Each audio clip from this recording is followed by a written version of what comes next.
Hi guys, kamusta kayo? Dumating na kasi yung Behringer X32 digital mixer. And unbox natin ngayon. I'm very excited kasi yung first mixer namin ay Behringer analog. 12 inputs siya tayo.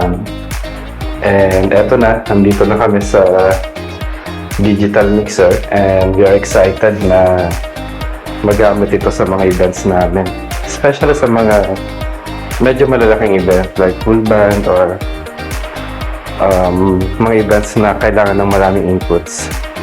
So ito siya guys, Behringer X32.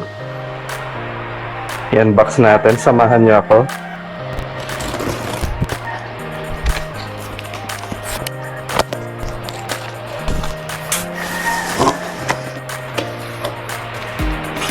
Yan.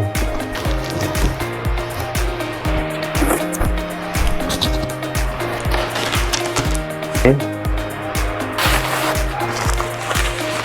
So, meron siyang yung dust cover niya. Manual. So, may sticker siya.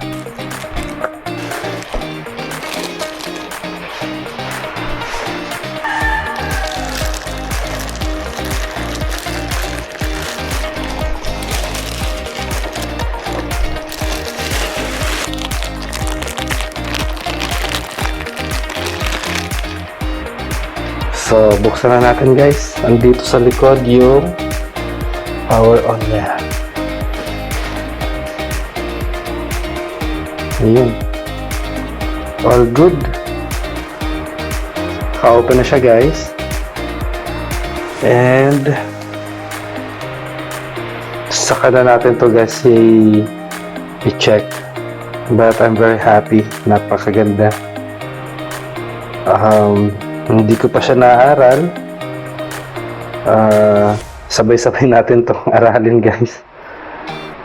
Pero napakaganda niya. Pages niya. Ayun guys, salamat sa pagsama sa akin sa pag-unbox ng bago naming Behringer X32. Ang galing. So, sa mga susunod na vlog guys, tingnan natin kung paano ito i-operate. I-share ko sa inyo kung paano yung mga controls niya, kung paano yung mga connections, and yung basic operation to advanced operation na itong mixer. Thank you guys. See you.